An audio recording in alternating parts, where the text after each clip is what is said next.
Hey, what's going on? XD here for Bedroom Studio Corner. Welcome to the video. It's a brand new video, and if you're new to the channel, consider subscribing. A lot of great content on this channel and a very great producer community that we have here. Would love it if you could join us. So smash the like button before we begin. In this video today, I'm going to be talking more about creating chord progressions, and I want to kind of explore a little bit more about music theory, because I feel like I haven't really been speaking about it a lot lately in my usual videos. So today I want you to understand why chord progressions and understanding how chords work is very crucial to making great music. So I want us to do that today in FL Studio, and I hope that this can help you create more melodic, much more nicer sounding music that will help you and that will be a stamp of your brand as a musician, as a producer, and you make that one powerful song that you've always wanted to make. Now, what a chord progression is, for people that don't know, it's a series of chords that play, like, for instance, if you take, like, let me give for example the song Charlotte by Prince KB and Lady Zamar. That first piano that you hear that everyone likes, that is a chord progression. It keeps repeating itself. It's actually been used by Casper Nyovest and Davido. That's a whole other issue, but it's a very unique chord progression, and it's very nice and it's very catchy. That is why that song was so powerful and was such a hit. And a lot of songs use chord progressions to make their songs very powerful, because that's the backbone of a song, especially in deep house. If you listen to soulful house music, they always have these nice chord progressions with this nice mellow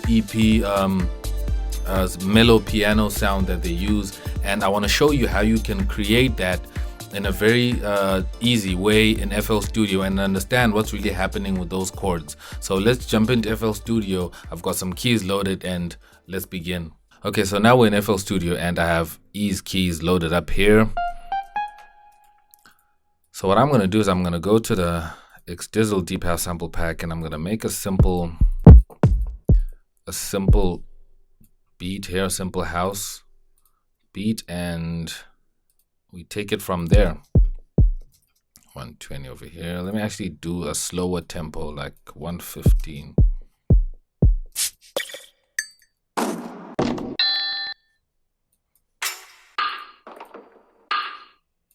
I like that sample for some reason.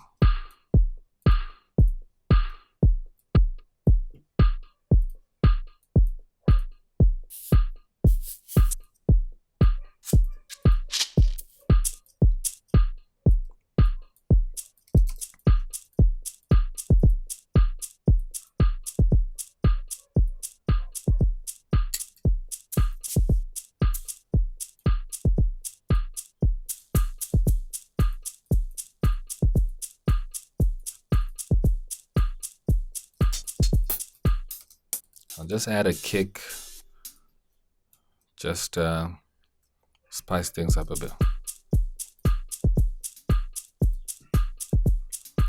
Okay, so we have a simple beat over here. So now let's get to the chord progression, right? So if you want to start a chord progression, you can do this in different ways. If you know how to play piano, then this will be much easier for you. All these keys and notes will make perfect sense for you, but I'm trying to help people that have no idea what all of this means and what's happening. So basically you want to take note of C5 here, because I believe that is middle C, like C5 right here. If you have a MIDI keyboard and you press middle C, it's C5 over here in FL Studio. So I can draw like a whole note over here. That is C5. So this is just a basic note, but if I do this, that is now a melody.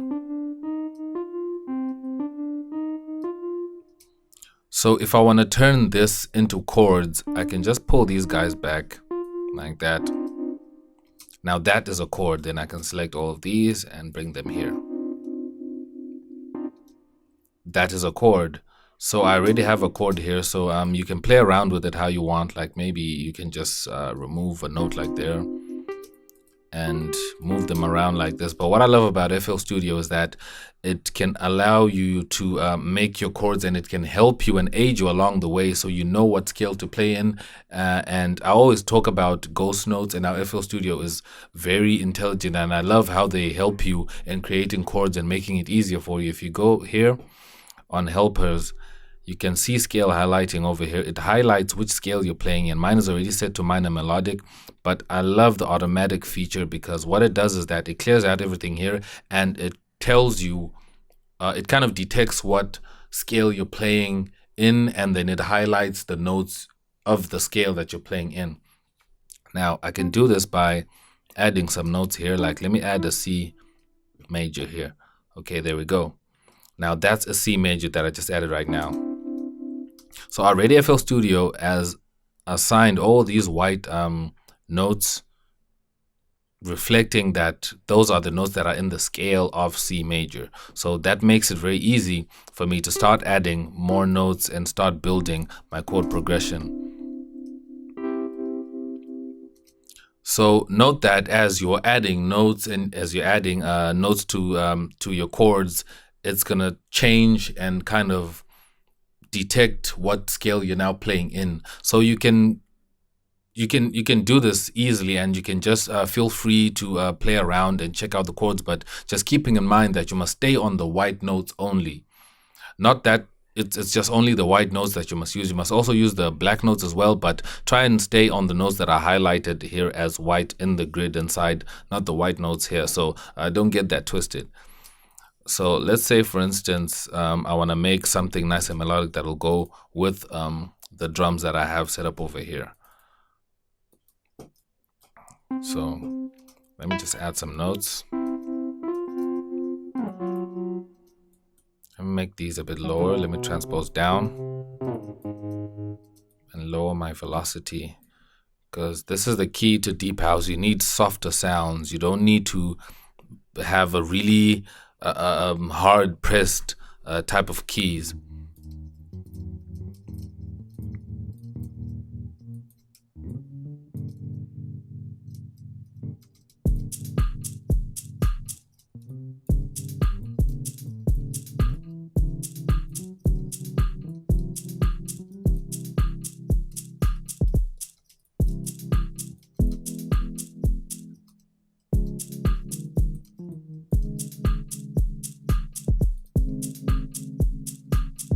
Sounds nice.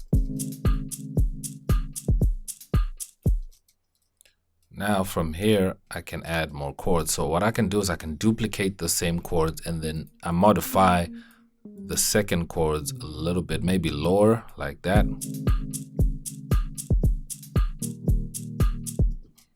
Then I want them to end here, right here by the third. Then I can add a razor and cut them. And then I can select them again and duplicate them again, but now I want them to go back up. So already the chord progression is kind of working out. Now remember, I'm sticking to the white notes here. So as I'm now kind of changing these other chords that I just duplicated right now, I must just stay in these white notes. So maybe I can move this one there. And you can see the grid is actually changing as I move these around. Okay, I think that's fine. Let's just hear how that sounds like.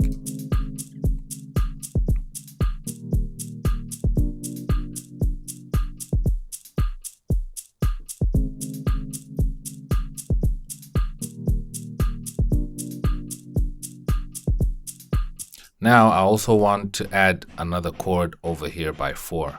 So what I'll do is I'll come get the razor and I'll cut. There we go.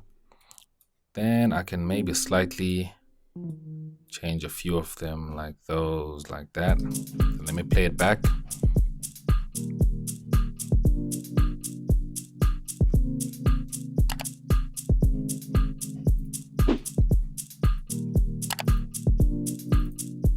Very soulful, very easy. I mean, FL Studio makes all of this just so simple and so easy. I know a lot of people don't want to move to FL20, but I advise people to upgrade to FL20 if you can get it.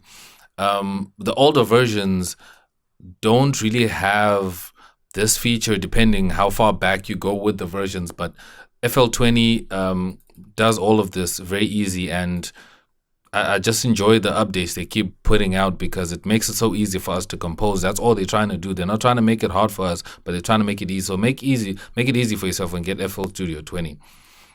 So with this, I can also use the same technique that I just showed you right now to add bass to my track. Like for instance, let me add a bass. Let me pick, let's go here in GMS and see what they have. Let's see.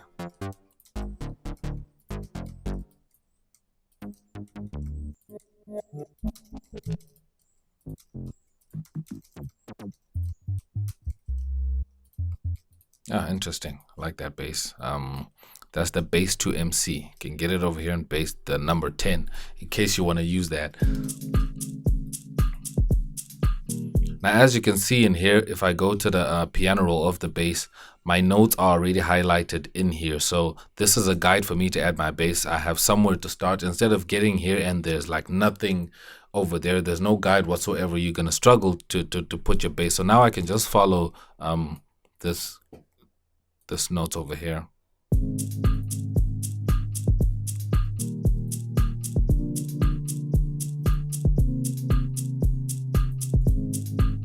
So take note that those notes I was playing, the FL keys that I'm following right now, are kind of in a higher sound. So what I can do is I can transpose these down.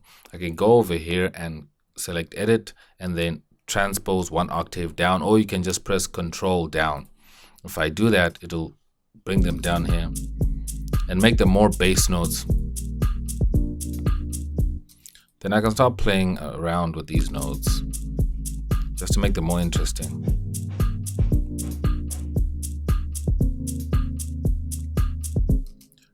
And if you don't like these kind of sustained bass types, then you can just add different types of bass.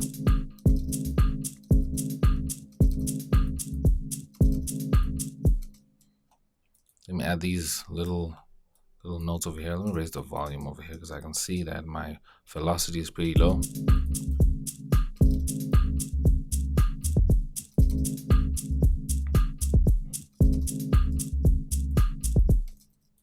Duplicate that.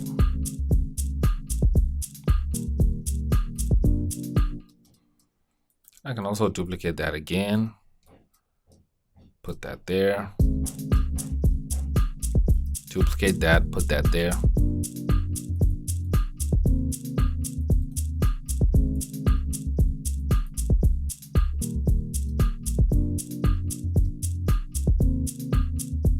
So now you have an outline of your bass. Now then you can start fixing the bass and kind of selecting which note you want them, the bass to play in the scale that you've been given here. That's that the guide has kind of given you.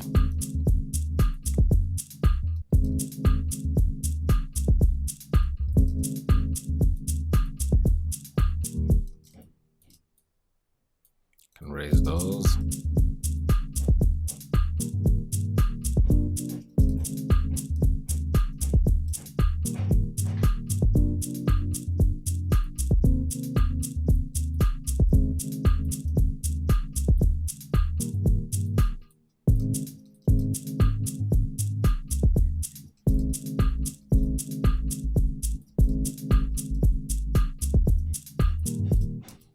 Bring all of these down. They sound better down there.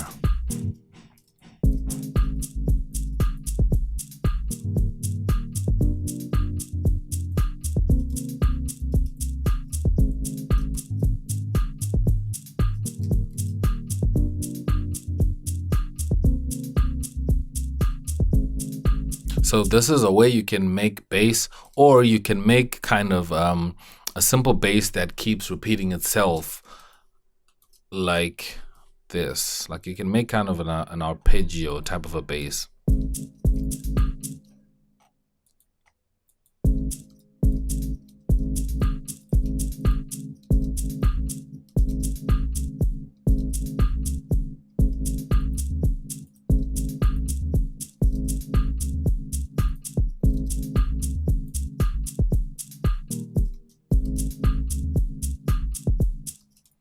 Then I can duplicate all of this and then just fill it in 4 bars.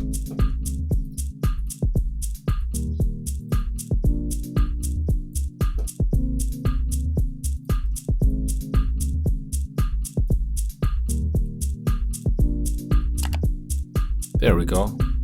That's also another way you can add bass to your tracks. You don't have to necessarily follow the normal way that you would add bass. You can add a sustained bass, the one I did firstly, and then you can add the other bass that I added that's, that's more different and that's kind of following the melody and the chord progression that we made the first time. Then you can also make this type of a bass line that's kind of like an arpeggio that you can do as well. So it's different ways you can use this technique to get to bass and to compose chords so that you can make you a great sounding track that is original to you, that doesn't sound like anyone else's track, but using this technique of how FL Studio makes it easy for us to compose. Like I've used other DAWs and you usually have to struggle to get these chords, or you have to use chord generators just to figure out nice chords for tracks. And sometimes you just want to make a nice soulful track using chords and you don't want to struggle so hard, and it's a problem with a lot of people, and then they end up not making nice music.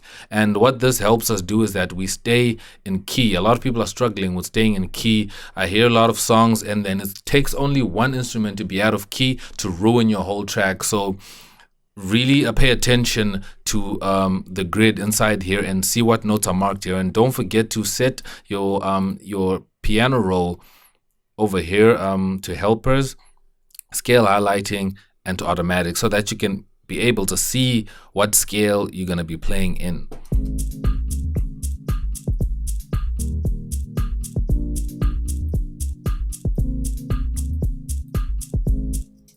Let me add just another sound here just to kind of give it a little bit of more variation. Like I could add let's say a lead. Okay, that's detuned.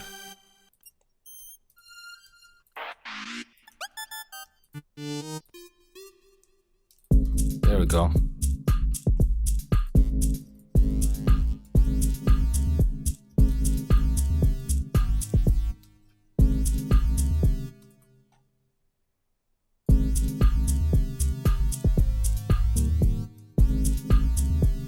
Now what I'm doing is I'm just following where my chords are.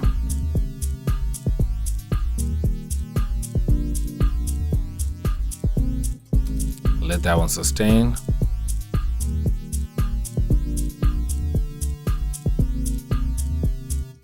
Then I can select all of this and transpose up.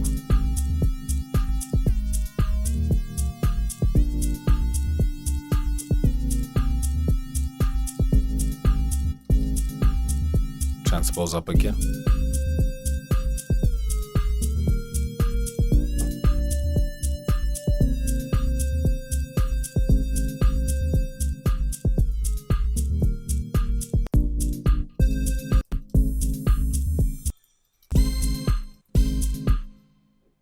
There's some really nasty samples in here.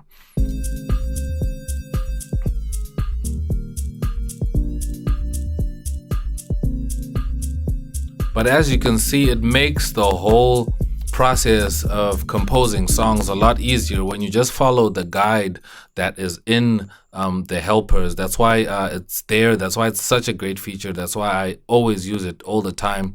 You know, some things you just cannot figure them out because music theory is very difficult. It takes time, but then you don't want to not make music because you don't know music theory and you don't understand how chords work and stuff like that, but you want to make music now. So you can use this technique that I'm showing you here to help you start composing and take your music to the next level. So that was the video. I hope this helps. Leave a like if you find this very helpful. If you're new to the channel, consider subscribing. I have great content on the channel that will help you become a much better producer than you are today. Share with your friends that will also need this knowledge so that they can be helped in their music production. That's it for this video. I'm gonna have a link to the sample pack that I used in this video down below in the description, so check that out, and I'm gonna see you in another video. I am X and I'm out. Peace.